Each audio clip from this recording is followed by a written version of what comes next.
are now listening to a Forward Mile Podcast Network production.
Welcome into the Vegas Squares podcast. We are sitting here in the studio making messes. Little feng shui. The studio's been moved around a little bit. Mix and match. Actually, we're going to be moving to a new studio. Our lease is up on this one. We've been kicked out. We're not going to be renewed for the summer season, but it's still going to sound the same, I hope, even in the new place. Might sound even better. I guess I should turn everybody's microphones up. Oh. Hey, that would help. All right, so now let's fucking 4-star producer. There we go. It's a mess like his hair. You should try turning yours on, producer. There you go. Sorry. Amateur hour. That's all right. So now that we're recording, should now we do the mic checks and make sure everybody's at the same level? Mic check, everybody good? Yep. Testing. Mic test. All right, there we go. We'll leave Phones and computers on silent. We're going to leave that in the podcast. All right, everybody's phones and computers on max volume. All right, so with that all being said, welcome into the next edition of the Vegas Squares podcast. We're happy to have you joining us. It's been quite a weekend. We've had some NHL playoffs. We've had some NBA playoffs, which we're actually going to talk a little NBA, the three of us. So this can only be a disaster. I forgot to pull it up. And, of course, over the weekend, Thursday through Saturday, the NFL draft happened. And my first thoughts of the NFL draft is when people want to make winners, losers, etc., we don't know that shit until like 3-4 years down the line. It's the biggest crapshoot in the world, correct? But we try to make it exact science out of it? Suppose so, yeah. Yeah, I mean, it's just one of those things where everybody thinks they know everything, and clearly that is not correct.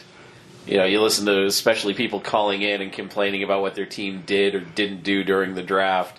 You know, needs they filled and needs they didn't fill. Everybody's either in panic mode or they're already planning the Super Bowl parade. It's feast or famine, and it's ridiculous. Yeah, I mean, if you're a GM, you have to say that you're happy with your draft. Otherwise, you should probably be fired right on the spot, correct? Yeah, absolutely.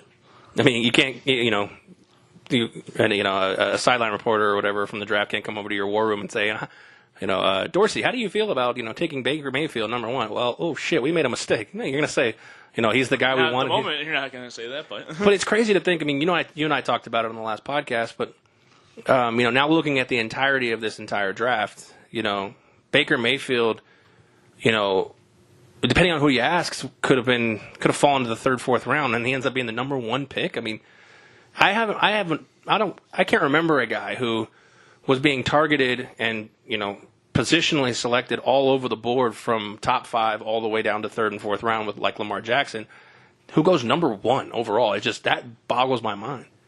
It does seem exceptionally strange. And I guess the question is, short-term goals, where does Cleveland hope to be? Like, what do they have to do this season in order for them to consider this season to be a success, quote-unquote? Well, you got to figure winning one game would be good. That's a step in the right direction, at least. That's a 100% increase. After an 0-16 season, is winning one game with Baker Mayfield enough?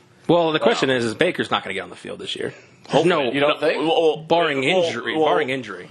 You're hoping if you're Cleveland, he doesn't play a game this year. Right. That's the golden goose for you. Because you're think he's got great teachers in front of him that they want to keep him on the bench to learn from. I don't even fucking Spurgeon Wynn. I don't even know who the quarterback is in Cleveland. Well, it's Tyrod Taylor. Why would you have somebody like Baker Mayfield try to learn from Tyrod Taylor? You're not saying you're learning from Tyrod Taylor, because to be honest with you, I think Tyrod Taylor's a stopgap. I got to imagine Hugh's gone next year, Coach Hugh Jackson.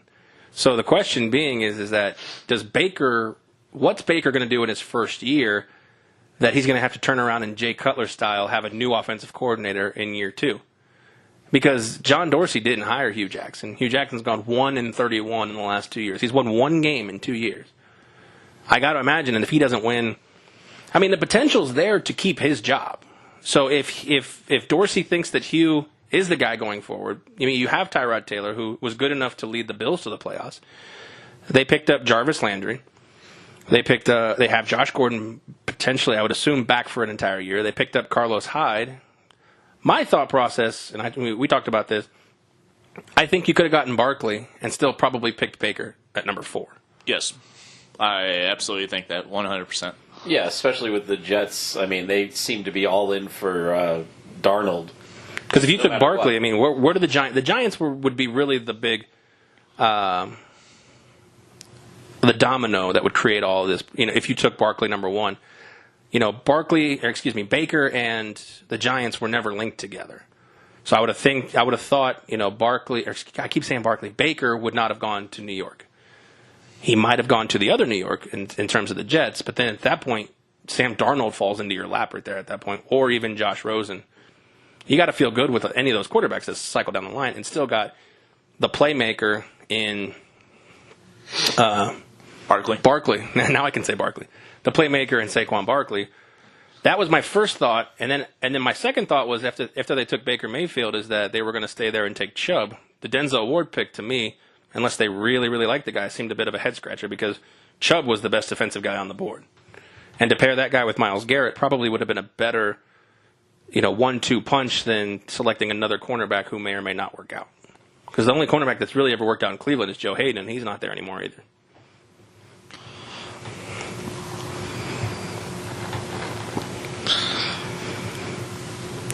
What are your thoughts? It's the Browns, goddammit. I know we've spent a lot of time talking about the Browns, but I'm saying, I mean, do you think they won or lost an entire draft by doing what they did? I mean, depending on who you ask, Baker Mayfield's selection has been so polarizing on sports radio lately. I think they had a good draft. I don't think they had a great draft. I think they got players that they did need and not the kind of players that they wanted at the moment. Well, you got to figure they wanted Baker Mayfield. I mean, there was no one ahead of them. They had the pick. I know. So, I mean... Well, this is coming from the team that failed to submit papers for a trade that fucked that up, so... Yes, that is fair. That was a different regime, but you're right. Well. The question I have, that's what I'm saying, like, okay, so, you know, we look at Barkley going number 2 to the Giants. You could realistically say, okay, Barkley was such a freakish athletic specimen of a prospect, but we've got to admit, I mean, Eli Manning, with the exception of 2 years in his career, has been a pretty mediocre to average quarterback. I think it's time to turn the page on that guy. Correct? I mean, I think when Baker goes, you have no interest in Baker, and Darnold, even Darnold or Rosen, who I would believe they scouted both of them pretty heavily. I mean, they had... The thing that they tell me, if they skipped both of those guys and were willing to work with Eli Manning the next 2 years at this point, so there's red flags on both Darnold and Rosen. I mean, that does seem to spell that, or it's just the Giants trying their hardest to reassure the fragile ego of Eli Manning that he is going to be the man for the next couple of years, and they're not looking to replace him. But, I mean... That's the only thing that makes sense to me. They've already benched him. I mean, I know that was the previous coaching staff. Right. He's already been benched in favor of Geno Smith. I don't think you can hurt the guy's feelings any more than that. Well, no, but now that it is a new coaching staff, they want to make sure that Eli knows that he is the man, quote-unquote. I don't know why I keep doing air quotes on a fucking radio show, but no. The question is, does Eli know that he's supposed to throw to the team in the blue jerseys? Apparently not. He hasn't known that in a long time. Well, what if he's playing the Colts or the Patriots or Well, yeah, that's fair. or maybe the Lions? Lions are more like a baby blue. It's Honolulu. That's about how you guys play. Is what? Honolulu blue. No, it isn't. Yes, it is. No. Yeah, I think no. it is. Yeah. No, it is. No. I refuse to accept that. We name. have to get the correct reason. What is the actual color of the blue for the Detroit Lions? It might be Honolulu. I'll search on Google now that I have. You're not the correct research Yeah, staff. you're not the correct research staff. We'll let the person that's actually plugged into the internet. Let's put the person who's on the payroll and plugged into the internet. Yeah, and God knows the fucking Wi-Fi isn't working because I can't figure out NBA scores. Which is... I'm way good here, so I don't know. It is Honolulu blue. Oh, fuck off. So let me ask you this. All right, you have Brownies with Baker, you have the Jets with Darnold, you have the Bills with Josh Allen, and you have the Cardinals with Rosen. Who's in the best position to succeed right now? Just face value. I say Arizona. Yeah, I was going to say Rosen as well. Yeah, it's got to be, right? I mean, he's got two guys ahead of him who either stink or can't stay on the field or both. Yeah. I mean, I want to make a prop bet here. Over under 8.5 games Rosen's in. That Rosen actually plays next year? Like, that Rosen is the starter next year. I would take the over. Yeah, I might too. I mean, The under's not in play. Maybe I set the line too high. Maybe I set the line too low. The under's not. You don't think in the first.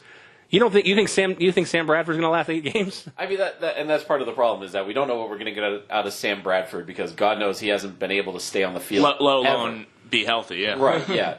And Those go hand in hand, don't they? Staying on the field and being healthy. Yeah, sometimes. Arizona, out of the teams that were mentioned, is probably the team that was the closest to being halfway decent, minus a quarterback. Even though the Bills made the playoffs? Right, but the problem with the Bills is that they traded up. They traded draft picks to draft a guy who is, A, incredibly inaccurate, and B, fucking lost to UNLV. So I have absolutely no confidence in Allen as the starting The quarterback. Cardinals traded up 5 spots as well to get Josh Rosen. I like Josh Rosen. I think Josh Rosen was the best of the 5 quarterbacks that were talked about for the last 5 months or whatever. Right, I'm happy with the Rosen pick. I think Allen is going to be a bust on Ryan Leaf levels of proportions. Like, I think he is garbage. Wow. I think all that on a UNLV box score. Baker's going to do better. Yeah, I think Baker Mayfield will be better. I'm not saying that these guys are going to be good. Like, I'm not putting any of them in Canton. Just better. But yeah, compared to the career that Josh Allen is going to have, I think any quarterback taken in, like, I'll even say the first 2 rounds will do better than Josh Allen. So, like Mason Rudolph and... Yeah. And I have no confidence in Mason Rudolph either, but I think Allen is, like, busto. Well, are any of these 5 starting week 1? I can't imagine, right? Maybe Allen? Allen's going to have to beat out McCarron. I mean, not saying McCarron's the world beater, but, I actually think Darnold has the best chance to start. Yeah. I mean, you got Bridgewater and McCown. I mean, you have. We all know, his fascination with Teddy Bridgewater. That is true. I did slightly overvalue him. We talked about the Broncos potentially with Josh Allen and Josh Rosen there. They passed up on him real quick. I mean, that's where a couple of these situations makes me really wonder. Like, I think Josh Allen only dropped because of those tweets. I think Josh Allen may be a better quarterback than you give him credit for. I could be wrong. Like I said, this is not an exact science. But I think Josh Allen was a top 5 pick before all that garbage came out the day before. Oh, yeah, the tweets didn't help him at all. But I still think, obviously in his final year in college he improved, but his second to last year, in the 2016 season, I mean, I think he was, a 2-to-1 touchdown interception ratio, which in a fucking terrible division in college, and it's still college, you can't get away with that in the NFL. He's just, for me, too inaccurate, and he hasn't played against good enough competition for me to think that he is going to be good in the NFL. Either that or he can't find the right passing slot to create or to overthrow instead of undershoot the target. And the situation is he really doesn't have anybody to throw to in Buffalo at this point. Yeah. I mean, let's look at the Bills, who they picked besides Allen. They picked cornerbacks. They took a defensive tackle, outside linebacker, a guard to help out a little, and they took 2 wide receivers in the last 2 rounds. So right, and I mean Jordan Matthews left the team. I believe he's in New England, if I'm not mistaken. Yeah. I don't even know who their receivers are at this point. They just drafted Ray McLeod Out of Clemson. Yep, and Austin Perot Somewhere. out of North Carolina. So that's what I'm saying is that. Okay, so Spike, I'll go out on a limb here and say that, in your opinion, is the worst first-round pick. Oh, yeah. Yeah, by a mile. What do you think the worst, like just the most biggest head-scratcher was? For the first round, in my mind, worst had to be...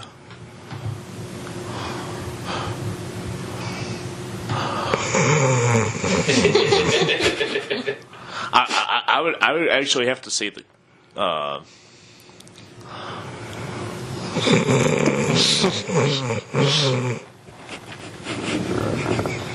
Tell you what, I will give you one that I would have picked had it not been for Allen. the Lions. No, I wish I could shit on the Lions, but I'd say Rashad Penny, the running back that went to Seattle. Wow, see, actually, you stole my thunder on a topic that I was going to get to, but let's... shit. No, because actually, I thought it was a great pick. Really? So, let's discuss. I actually like the way Rashad Penny plays, because I think he is a virtual complementary replacement to Marshawn Lynch, which is what they've been missing for the last 2 years. Right, and I don't disagree with that. Like, I think as a player, he's fine. I just think that for Seattle, they needed just about every other position on the board except for running back, and I do not understand the pick. I think running back was one of them. They needed No. Russell Wilson was the leading rusher, and their running back position, nobody had more than 240 yards rushing. Right, the problem is you have to keep Russell Wilson upright first. I'm aware. You need to improve everybody around him, like, that keeps him protected. And this running back, he's not... I don't think he's a good enough blocker to help out in that scheme. And if he's just going to be a pure runner, I don't know. I feel like there were better options for them at that pick. See, I can understand describing it that way because you're right. I mean, they needed other needs at that point. But I look at the guys that went behind them within the first 10 picks behind him. You're talking about a safety, Terrell Edmonds, who a lot of people were kind of up and down on back end of the first round. Okay, you could have taken him. Taven Bryan, that was my actual pick for the worst pick, considering he had 1 year at Florida. It was average, but he had a great combine. And that's the thing that always makes me wonder is why we put so much stock into a combine and take away the stock of what actually happened on a field that was taped. You know what I mean? Oh, wait, the guy ran a 4.440. Well, let's see what he did in the game. 4.440 is great, but how does it translate to game speed? I mean, Mike Hughes, do they need a cornerback? Maybe. Sony Michel, another running back who would have been just as good slotted in there with the Seahawks. Lamar Jackson, they're not picking.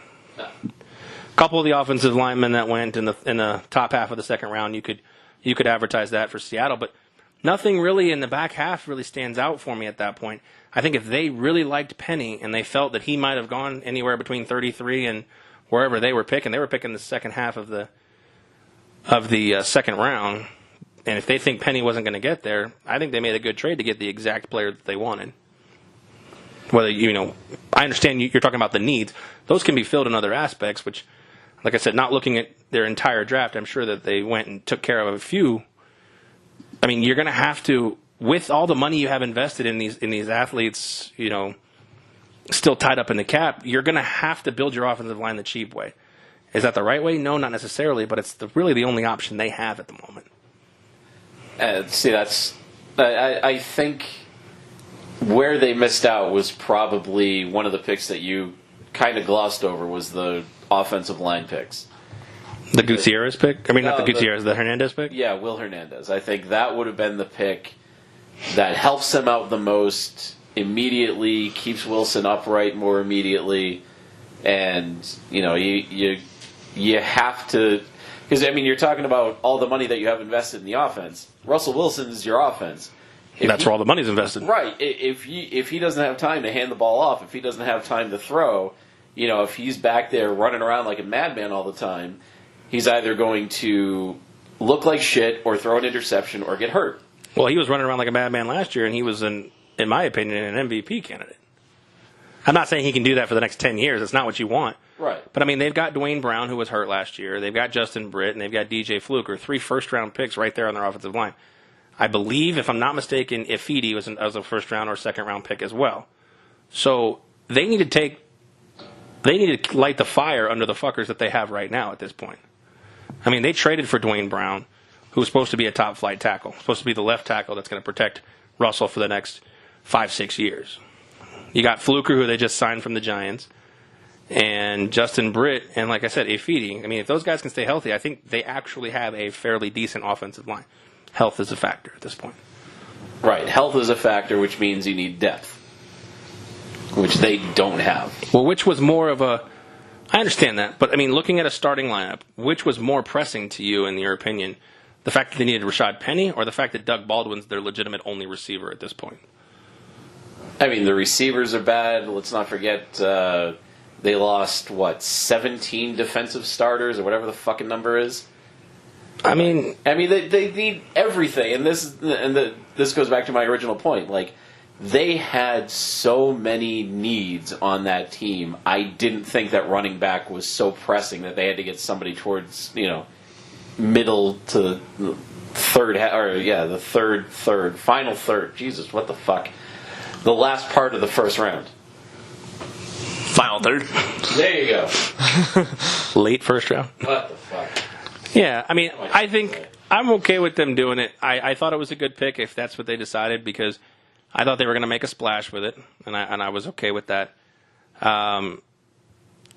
They could have addressed some defensive needs, but to me, like I said, like there wasn't anything too there that just jumped out and said, I've got to have this guy. So, I mean, in their war room, on their board, if Penny's there, best available, I think it was the right pick. And that's why I think a lot of people might disagree. If they didn't like Hernandez, they may have seen something they didn't like in Hernandez. So you never know. I mean, for a reason. I personally was higher on Michelle and Chubb, Sony Michel and Nick Chubb, the 2 running backs out of Georgia. I'm happy that the Pats got him. What are your thoughts on Lawrence Maroney 2.0? As long as he doesn't end up being Lawrence Maroney 2.0. The only concern I have is his health. I know he's got a blown ACL or PCL. One of the two, yeah. Yeah, whatever it was in his past that maybe the cartilage isn't there in the knee, but if he's able to overcome that, if he can stay healthy, I think he's great. I think he's Dion Lewis Part 2. Well, that was my next, point was that I can see why, if that's who they were targeting, that's why they let Dion Lewis go. There's going to be a cheaper version of him. It might sting a little bit more, Sony Michel being a first-round running back if he ends up either busting or getting hurt, like you're talking about with Lawrence Maroney. The next pick, Lamar Jackson. What does that mean for Shane Falco? Joe Flacco.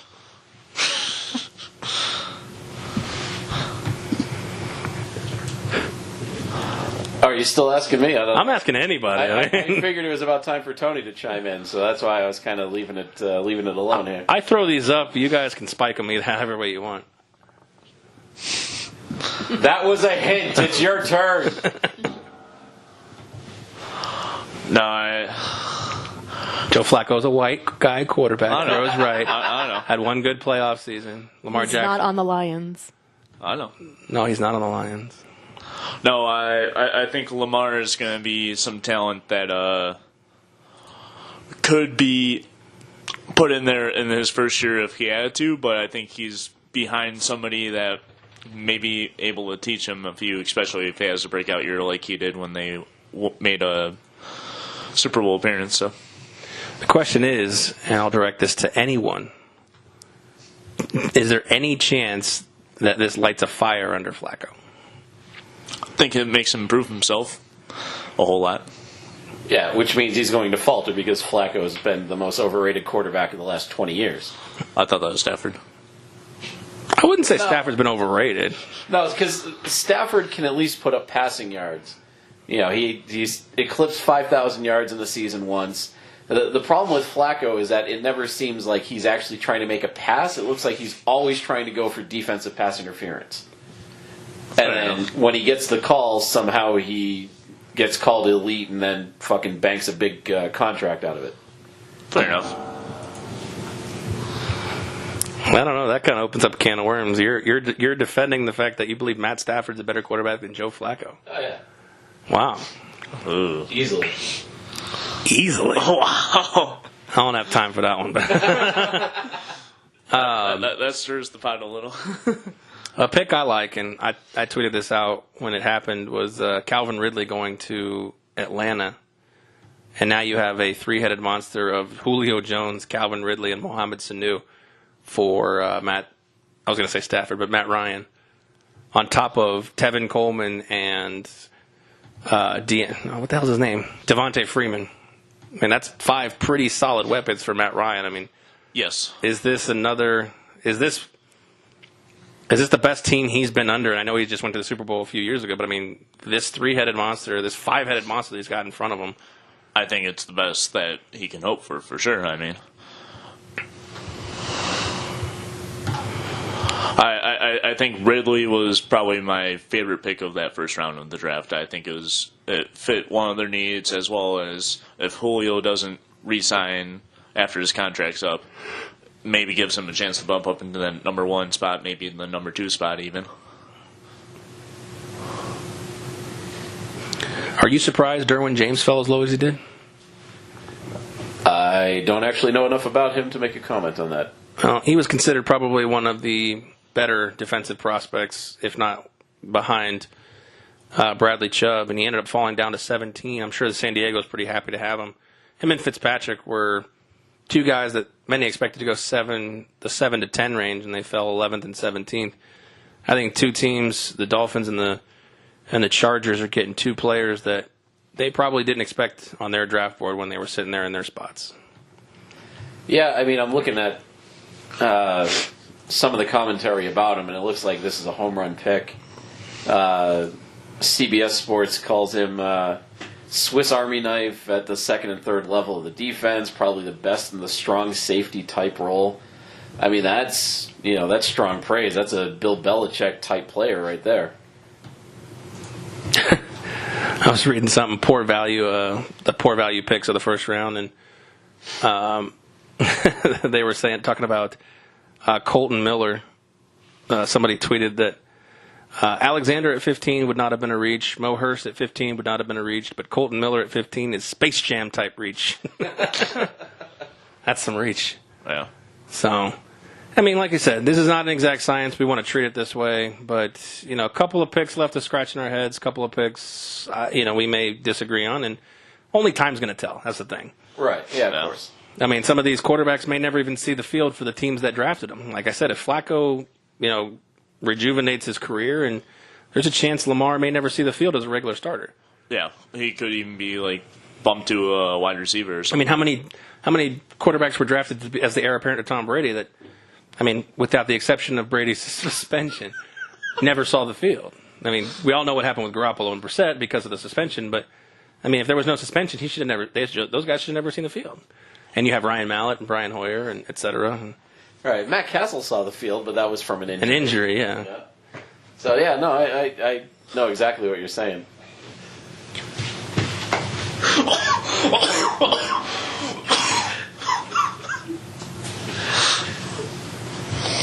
All right, let's switch gears here. I don't even know what's going on that side of the glass, but I'm so glad I sit in a room by myself. Yeah. Oh, that went in my mouth. That's what she said? Hashtag out of context. Let's talk Spike's favorite professional sport. Oh, for fuck's sake. The National Basketball Association. We'll just gloss over it a little bit because it is happening. And the reason I want to talk about it is because I found it kind of comical. There was a meme the other day on whatever social media site. Is it meme or meme? Mimi? It's meme. Meme? Okay. I never knew. Bryce Harper called it a meme, so I thought it was a meme. It's not meme? I mean, No? just no. Okay. It's whatever you want it to be. It is a word that was essentially crafted by Richard Dawkins, and he has said multiple times it was meant to be pronounced as meme. Who's Dick Dawkins? You don't know Richard Dawkins? Am I supposed to? Family Feud Guide. Oh, for fuck's sake. Somebody Oh, no, that's Richard go Dawson. to like Twitter or contact these fucking mopes in some way and explain to them who Richard Dawkins is. You can get with us on Vegas Squares and Twitter. So let's see. Are we talking about Clinton Richard Dawkins, the English ethologist, evolutionary biologist, and author, the Emeritus Fellow of the New College of Oxford? That's the one. Fuck that guy. Supposed to listen to a 77-year-old guy about memes?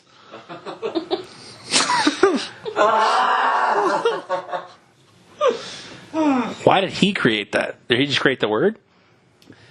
He was talking about it in reference to DNA and genome and the human evolution. So how did... And yes, why it became the internet meme that we all know, I don't know. But So he was in the first meme? Is that what it is? Oh, meme theory. Okay. Let's not go down a rabbit hole here. The study of evolution of memes in genetic terms. But see, to me, memes are like pictures that are like, a hash cheeseburger and stuff like that. Right. So what does that have to do with him? He partially created the theory behind it, right? Just let's... But no, what's the theory behind it? Let's see. I can't believe I'm actually going to say this, but let's talk about the NBA. Wow. I mean, trying to get into this on any kind of, like, even bare bones level is just going to make my head hurt. It already makes my head hurt. Snoopaloop's going to choke on that theory. And there's our NBA discussion. Next topic. Meme BA. But what was I talking about before memes? Or I was talking about a meme. Oh, yes, there was a meme in NBA meme. Did it involve Tinder? That did not involve Tinder. Basically, what it had was Michael Jordan on the top, like celebrating with the crowd when he won his 6th ring, and then the second tier picture was Kobe on the scoring desk celebrating with the crowd after he won his 5th ring, and the third tier was LeBron James avoiding elimination, going to Game 7. Yeah. The fact that we're trying to compare LeBron to these other figures, which have, basically been the gods of the NBA. I mean, for our superficial, on the surface look, is LeBron one of the greats in your mind? I guess. I think he's proven himself to be a leader of a team, and he's One got of all 30? the stats. Yeah. Right, he's got all the stats. He's a leader of a team, but, I mean, Spike, isn't the goal of any sport to win championships? You play to win the game, correct? Well, yeah, you play to win the games, and I think to a certain extent it's about not just winning the championship. I mean, that's the goal at the end of the day, but I think even getting there is... You think getting there is just as qualified, considering, all right, now look at this. And you, if anybody, should know in this room because you're old as fuck. No, I'm just kidding. I'm sure, I'm going to go on a limb here and say you are old enough to remember the Celtics of the 80s. Yes. Oh, fuck. So this is why you don't just keep moving the microphone all the thing. It's a stationary microphone. Oh, I got nothing but time.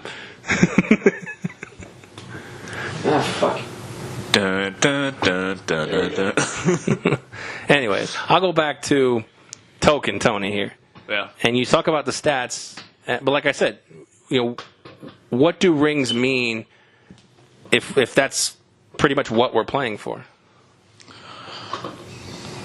I mean, it's based on your team performance as well as the leadership skills of the leaders of the team, as well as how good the organization is to fight through all the other organizations. But if you're a player of LeBron James' caliber who's basically come out and said that this is what I am playing for, a 3-5 record in the finals does not deserve a seat at the table among the greats. No, I would agree with that. I understand talent levels and everything. You know, Larry Bird was a great talent. Michael was obviously a great talent. Bill Russell, a great talent. But they won. Mm-hmm. So let's go back to your... Are you good with your stationary mic? I think so. Stop swinging it. All right. Jesus. It's not like my studio at home. Oh, what does your studio at home do? Yeah, well, it has mics that you can actually fucking move and get out of the way. Otherwise, I just sit there like... Yeah, edit that out, motherfucker. Oh, no, that's staying in. I don't edit anymore. It's one take. All right. One and done. So you're old enough to remember the Celtics of the 80s and the Lakers of the 80s, correct? Yes. Okay. And for the later part of it, the Pistons. Yeah, to a certain extent, yeah. So many believe Jordan's legacy is tainted, that even though he won 6 titles, when he was in the 80s, he couldn't sniff a finals appearance. Yeah, and even when he was making the finals, the knock was that they didn't have the massive centers that could keep him out of the lane and keep him from scoring every game. That just wasn't the way the NBA was being played when he was making his big runs. Right, You know, in the 90s. Yeah, eventually, you know, the Shaqs and the Hakeem Olajuwons and the Mutombos came in there and kind of slowed him down a little bit. Pat Ewins and all those guys. Yeah, so, you know, that probably prevented him from getting more. But the thing is even in the 90s when Jordan won 6 and probably could have won 8, let's face it, I mean, if he continued playing basketball, he probably would have won 8 titles in a row. Right. Would you be willing to say that the talent level in the Eastern Conference in the 90s was far better than the talent level that exists in the last 8 years in the Eastern Conference? Jesus Christ, I have no way to know that one way or the other. I legitimately don't. I mean, it's... You know, you think back to the teams that were coming out in the 90s, and, you know, guys like Patrick Ewing never even made the finals. Well, let me put it this way. Teams in the Eastern Conference over the last 8 years have made the playoffs with sub 500 records. Mm-hmm. All right. So just at face value right there, that's one exhibit of the lack. But the point being is that LeBron really hasn't, in my opinion, had competition in the 15 years he's been in the league in the Eastern Conference. There has been no real competitor in the East to push him.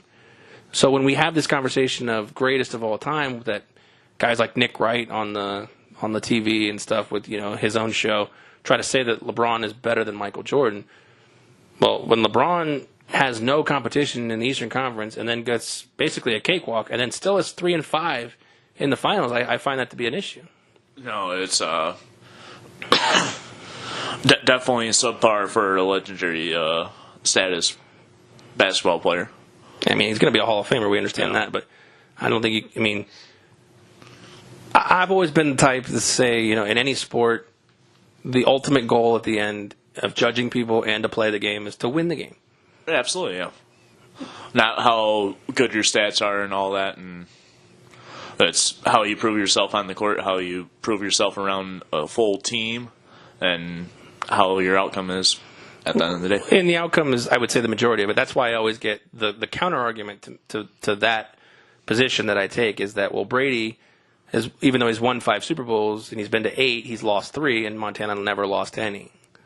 So I can understand the counter argument with that, but the fact of the matter is getting to 8, in my opinion, and winning 5 holds more water than just getting to 4 and winning 4. Oh, yeah, and especially with nowadays the NFL is so different with the free agency and salary caps and everything else trying to increase parity. The fact that Brady's able to do it now is just, that's legendary status. I would absolutely agree with that statement, yeah. So we've got basically all series in one ending. I mean, this year he may actually have some competition as far as LeBron James goes. Took 7 to get past the Pacers. I think I read this is the first time that LeBron even faced a Game 7 in the first round. That is correct. Yeah. Huh. And what, the first and 3 that he's even lost a game? Or something? No, he's lost games. He's just never been to Game 7. Never lost a series and never been to Game 7. I thought they swept the past 3 years, the first round. They may have been close to that. I mean, I don't have the exact stats in front of me, but I mean, now you have the Cavaliers and the Raptors. You got 1 versus 4 going on. I look at the rosters from top to bottom with Toronto, 76ers, the Celtics, and the Cavaliers, and based on their roster, I think the Cavaliers might be the worst team roster-wise in the East. So my first initial thought was that actually LeBron was going to throw this series against the Pacers to use that as bait to walk out. But do you think, looking at the rosters, do you think that the Cavaliers even have a shot to get to the finals this year? And if they don't get to the finals, do you think LeBron can use that as his chip to say, all right, I've done everything I do in Cleveland? Do you think LeBron's even going to stay next year? No, as of now, I definitely don't see him staying unless if Dan Gilbert talks some sense into him and maybe gets a few players around him or something. I think, in addition to that, I don't think LeBron cares how this year ends. We can talk about trying to win the championships all we want, but at this point, he's won before, and in the NBA, once you've won, it's about getting paid, so that way you can kind of sit back on your laurels or whatever else. And I think at this point, he is in a no-lose situation. Even if he loses the series, he's still going to get paid because he can say, look, this isn't on me. This is about the coaching of the other players or blah, blah, blah. And he can kind of brush it off and get paid to go somewhere else. Well, there's no team in the NBA that's not going to pay LeBron James. Oh, of course. LeBron James says, hey, I'd like to play for your organization. They say, okay, well, just sign your name at the bottom. Right. And that's, you have an open book. But here's a blank check. But see, here's where I disagree with you in that statement that you just made, is because even though LeBron has won 3 titles, he is a multi-billion-dollar asset as far as a brand. I think what he makes on the court from a team is chump change to what his brand is, the LeBron, the Nike brand. So I actually think, and he's even come out and said, it's about titles for me. And I don't think that's going to happen in Cleveland. But my thing is if he goes out west, every year he's got to deal with the Rockets, the Spurs, and the Warriors. So I can't imagine he's going out west to go to the Lakers. Right, and I think Patrick made that point when he was here, whenever that was, 2 weeks ago. Yeah. So, it makes more sense for him to stay in the East, but it may just be where LeBron just decides that he wants to go. And if he feels that the pieces around him are good enough, he might go to somewhere in the West and try to give it the old college try. Yeah. Yeah. If he's serious that championships are what it's all about and he wants to prove himself amongst the greats, then that would be the way to do it. If he could come out of the West every year with, like you said, Warriors, Rockets, the Thunder, the Spurs. If he were to go to the Lakers, he could go to the Rockets, and that would just be kind of babyish. Because if he went to the Rockets, they're instantly, with James Harden, LeBron James, and Chris Paul, they're instantly the favorites. And the thing is realistically, any team you put LeBron on, especially in the Eastern Conference, are probably going to be 1A as far as being the favorites. Oh, yeah. But, I look at the Eastern Conference teams. He's not going to Boston for obvious reasons. Kyrie's there. Yeah. He already kicked Kyrie to the curb. Yeah. Plus, we all know that Boston is super racist, so they don't like black people. Yeah, so considering considering their entire basketball team's black. Yeah. No, they had one ugly white guy. I'm sorry, Gordon Hayward, who doesn't play. Yeah, no, they have one that's playing right now. I saw him in a highlight yesterday. I don't actually know how the game turned out, but I know he was in a highlight. Okay. Well, they won, and it was against the Bucks. Hey, there you go. Because the only reason I know that is because they advanced to the semifinals. Okay. To play the 76ers. And that was another team I was thinking. That's the team that I think he's probably most likely to go to in the East. Let's see, pump the brakes on that, because you look at it, LeBron is an alpha. And for an alpha, he needs the ball. And who's in Philadelphia that holds the ball? That's Ben Simmons, who's probably one of the best point guards in the NBA, and he's just a rookie at this point. Mm-hmm. Yeah, Ben Simmons, Joel Embiid. Are there going to be enough basketballs in Philadelphia for LeBron James to come play? Sure, there could be. I don't disagree with that as an accurate destination.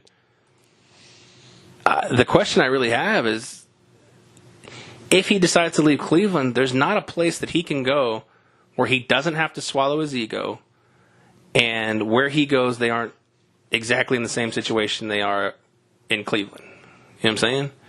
So the more and more I look at this, the more and more I each day think while it looks like he's trying to throw this, I don't think he's trying to leave Cleveland. Unless he's absolutely just going to the West and just shutting it down and saying we're going to play the best basketball we can play, or I'm going to go to the Rockets and just take the easy way out, take the big 3-star approach again. And let's not forget, Texas has no state income tax. That's true, but So neither did Miami. You can go back to Miami. Yeah. Does Miami have anybody anymore? Look at D Wade. Yeah. Do they? Yeah. Now. Oh shit! For now. I think he's like 49 years old. Anyways, the clock struck midnight. That's enough NBA talk. So Hey, there we go. let's move on to the ice, because I know you're dying with your Winnipeg jersey there to talk some hockey.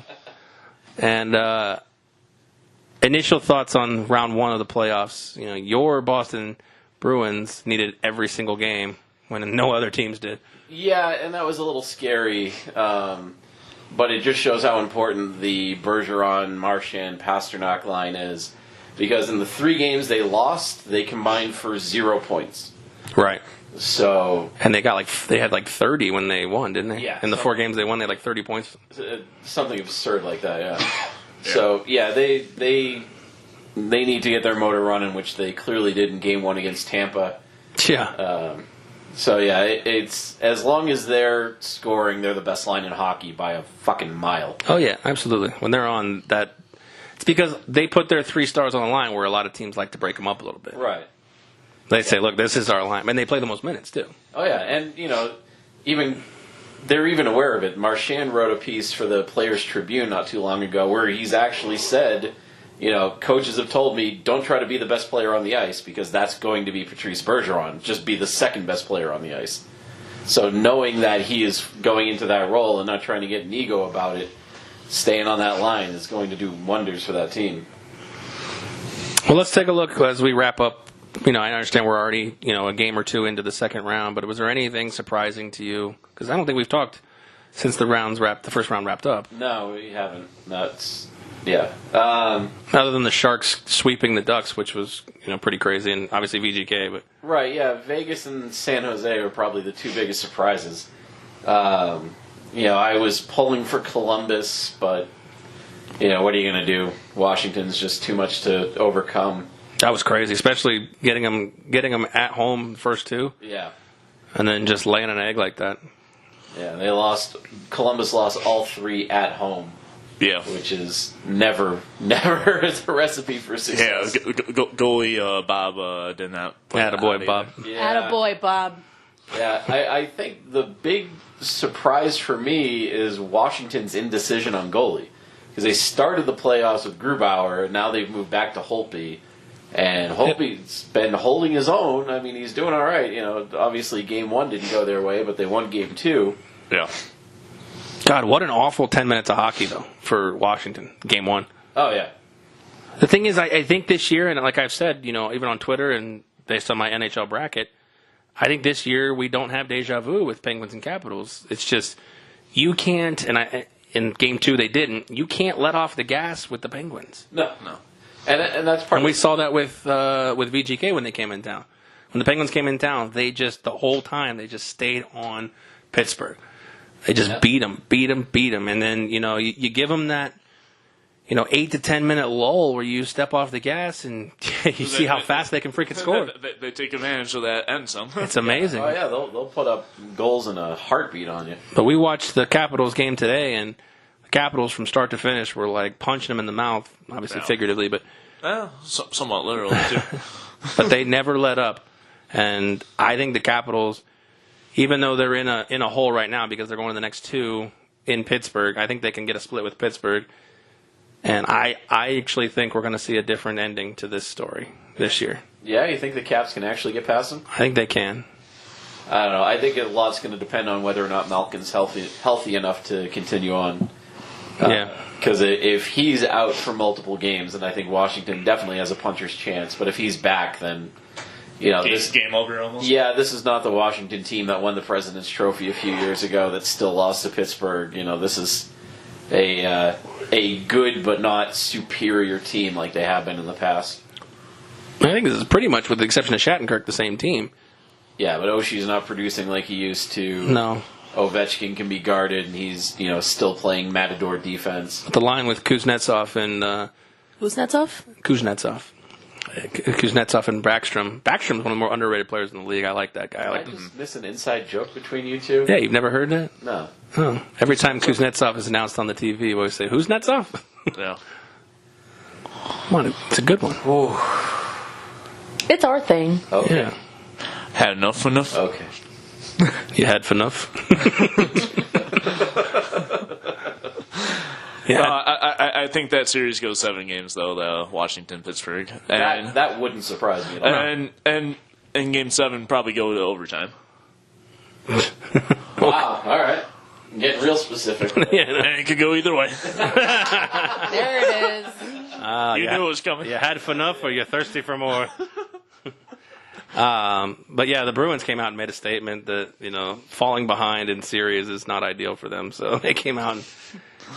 Okay, let me ask you this, because it's to me, I don't know. We'll see. If the Lightning get down 2-0, like they lose the game at home, is that series over, or are they talented enough to get back in it? I think they're talented enough to get back in it. I think Cooper's smart enough to make the adjustments that they need to at least pick off one. But, I mean, Rask is playing out of his mind. Even though the game was 6-2, it was really 6-1 plus Rask's broken skate. Yeah, the broken skate. So, he is seeing the puck like it's a beach ball. The Bruins' top line is producing. All the rookies are producing. I maybe Tampa wins one in this series, but I think no matter what they do, no matter what adjustments they make, I think this is Boston's to win. Boston in 5 is your prediction? Yeah. Wow.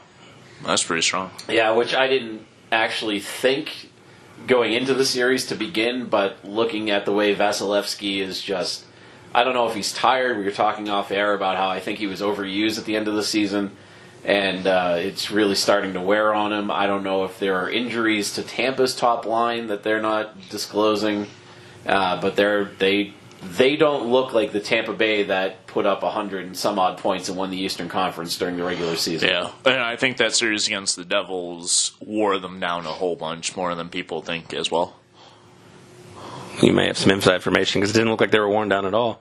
I would say the rest probably hurt them more than the actual series itself, because the Bruins, after their buttholes puckering and being up 3-1, having everything almost fall away from them. Let's rewind a little bit, because I wanted to ask you this before this game actually happened, because it was a potential that it could happen. When we have you said the Lightning would be done. Would you agree if the Predators would have lost tonight? Would that have been the same? Like, are the Jets just too much? Oh, yeah, I think Winnipeg's firing on all cylinders right now. And, for as good as Pecorine is, which, side note, my wife never realized that Pecorine was a full name. She thought it was, like... A first name or a last name? Just the last name, because she was... I could see that. She was relating it to Pecorino cheese. And she didn't realize... Well, that I can't say, because I've never even heard of Pecorino cheese.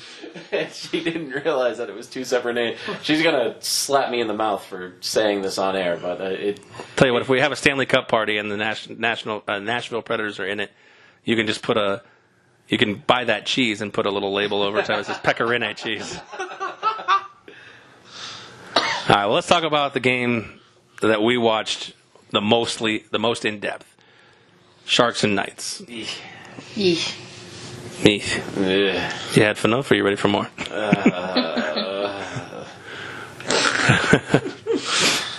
Initial thoughts. Interference or no? Game 1 or 2? Well, game 1, the only thing you take from it is that San Jose just was not ready. No. San Jose looked like they had been off for multiple days, or for over a week, and Vegas looked like they had actually prepared for the game. Now, the dumb question is obviously we know what happened in game 2. This is a very silly question, and I probably know the answer, but are the Sharks better off without Evander Kane?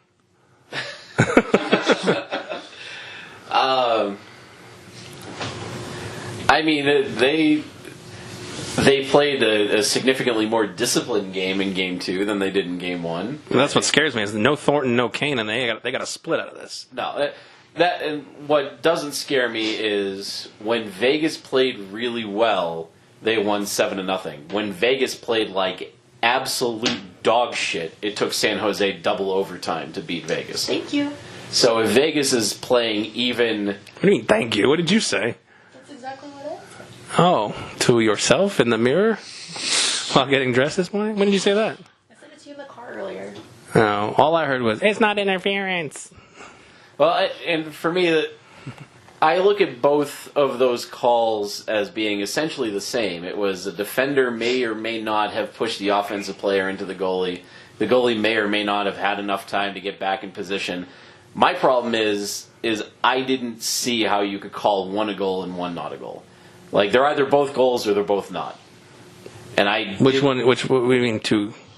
There was the goal that San Jose scored that Vegas challenged, and they upheld it as being no goaltender interference. Yeah, okay. It was the one, and Fleury had his stick knocked out of his hands on that play. Still was able to get back up, maybe made a play on it.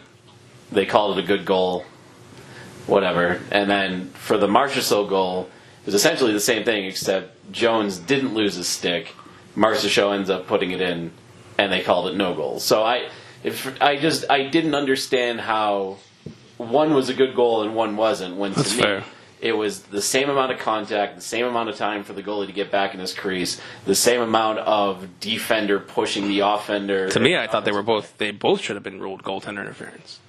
Because I thought Fleury's definitely should have been, and I was okay with them overturning it because I thought it was interference. The reason I thought it was interference, unfortunately, was because it was a wildly inaccurate shot, which created it. Because the shot was not on goal. The shot was at Marchessault, which caused Jones to dive into him. Right. Which created the goaltender interference. So inadvertently, we created our own goaltender interference. Yeah, and it's just sort of a shit situation because Marchessault can't go anywhere else except for into Jones. Right, but at the same time, the rule is written that the offensive player has to be generally aware of where the goalie is and can move. Well, yeah, but they also allow for incidental contact as long as the offensive That's player... where the problem comes in. You cannot allow... It has to be a black and white. Well, and that's the thing. Incidental contact is okay as long as the... Who determines the incidental? The offensive player makes some attempt to get out of the way of the goalie, and I think what they're saying in the Marchessault one is that he made no attempt to get out of the way of Jones. And the reason he made no attempt is because the shot was inaccurate. Yeah. And that's, like I said, that's an unfortunate circumstance of us. Us Right. meaning the Golden Knights. So, and as I reasoned through both of them, because I was furious last night, but as I reasoned through both of them, I just looked at it and I said, look, either they both have to be called good or neither of them are called Right, and I thought they were both bad. I thought they were both no goal. Which is fine. And I don't have a problem with that. I can't stand this inconsistency. Right, and that's where the problem creates. Yeah, but, the flip side of that is Vegas took, fucking 45 penalties or whatever it was. They spent over a period in the box. Yeah, it was just stupid, selfish. It's crazy to think about that. Yeah. 22 minutes in penalty. Yeah, they were in the box for they were short over a period. That's crazy. They never did that in the regular season. No. This was a What was really, up? What was up really with bad Perron, man? somebody got under his skin. Something got under his skin. Yeah, so he actually should have been in the box for another 4 after he slashed Dylan in the arm. I mean, it was a play was whistled dead, and they were showing it because we didn't go to the game. I watched it on TV. They showed him behind the play, behind the referees, just take a whack on Dylan. Yeah, I couldn't believe it. And he's not that kind of player. Yeah, so. The question, the problem is now they always say in playoff hockey, you're not in trouble until you lose at home. Well, the Knights have lost at home, and they go to the SAP Center, which, correct me if I'm wrong, they did not win this year. I mean, the Knights went 3-0-1 against the Sharks during the regular season, so they must have won. But I thought we played. Did they win one there? They must have, because they wouldn't have played 3 in Vegas. Fair enough. Oh yeah, they won that overtime one. Yeah. So, yeah, but like I said, I'm not overly concerned. If Vegas gets back to playing Vegas hockey, San Jose doesn't have the depth of the legs to keep up with all 4 lines that Vegas can roll out. Even if Joe and Evander come back? Yeah, I'm not worried about it. As Joe's 70 years old, and Evander Kane will eventually cross-check somebody else in the mouth. Especially because, I don't know if you noticed this, at the end of Game 1, Marchessault, as the Sharks were leaving the ice, Marchessault was kind of waving to them like, bye-bye, bye-bye, bye, bye-bye, bye-bye. And I realized that he was trying to be like a Brad Marchand-type pest. So, if he's going to get under somebody's skin, he's going to do it smartly. And if there's anybody that's going to take exception to that, it's Evander Kane. See, I don't like that. Even though you beat him 7-0, you don't get extra games for winning 7-0.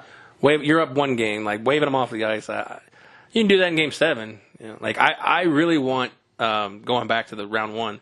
I don't know if you saw it. I told Anthony about this when the Wild and the Jets played, and the Jets clinched the series at home. I believe it was Game 5. They were up 5-0 in the third period. The entire third period, the Jets fans sang "Na na na na," hey, the entire third period. I didn't see that. Like, that is fantastic. Yeah, no, I appreciate that. But the little pesty, like Brad Marchand stuff, like in Game 1, it's a little bit premature. It is a little bit, but I think, maybe he was trying to set a tone of trying to get under their skin so they make a mistake and take a penalty. The problem was it apparently had the looked like opposite it backfired on him. So in our brackets, I think we all have VGK, correct, in this spot? I had LA. Really? I didn't look at your bracket. I looked at it the other day because I did multiple brackets, and I think this is the only one where I had LA beating Vegas in the first round. All right, so you know what we're going to do right here. We're going to turn that microphone down for the rest of the show. I'm assuming I'm the only one who has the Lightning sitting in here, correct? Yes, you do. For the final, yeah. You have them beating Boston? Yes. Okay. Did you take Boston, Spike? I'm sure I did. And I'll bring it back up. am I the only one who has the Capitals? No, No, I I have the took 'em. Capitals over Philly. And I assume we all have the Predators? Or did anybody have the Jets? Oh, Preds. I have Preds. Yeah, bring mine up because I can't find it on the site here. Anyways, I was just curious because I was just going to see where we were at, because in our prop bet, I owe Token Tony, what did we say it was, $20? Yeah. I owe you for the Sharks sweeping. Actually, I think I owe you $50 because they swept, right? Did we make that bet, or is that just in my mind? No. Oh, okay. Just came into your mind. Get out of your mind. Anyways, all right. Well, let's wrap it up on some on that NHL hockey talk. Actually, Spike, I had a question for you. It's a did you know? How's that a question? It's a did you know? Let's turn that microphone down. All right, Spike. Do you know the only NHL club that has never won a playoff series? She's chomping at the bit, but I believe the answer is Columbus. Yeah, it took him 5 seconds. It took you 3 days. Pretty much. I'm pointing at him. Yeah. So, anyways, fair enough. I didn't think he'd get it, but yes, you are correct. Yeah. And there was another little fun factoid broken tonight. The Winnipeg/Atlanta franchise before tonight was the only franchise left that did not have a multiple overtime game in the playoffs. Interesting. It's crazy considering all these records, and VJK's already hit some of them too. Oh, yeah. In 6 games. And they've got 2 multiple overtime games. Yeah. So, anyways, well, let's wrap it up on that. We thank you for listening to this edition of the Vegas Squares podcast. You can catch us on the Forward Mile Podcast Network. We are at forwardmile.com. You can subscribe to their daily fantasy services and get access to our premium podcasts. Also, we are on 12-Ounce Sports Radio, 12ozsportsradio.com. Every Tuesday night and Saturday morning, you can get our podcast there, listen to them live. And also, you can catch our podcasts archived on our website, vegassquares.com. You can click the podcast tab and listen to our podcast there. So for Spike, for Token Tony, for Desiree the producer, I am Aaron. We appreciate you tuning in, and we will see you on the next one.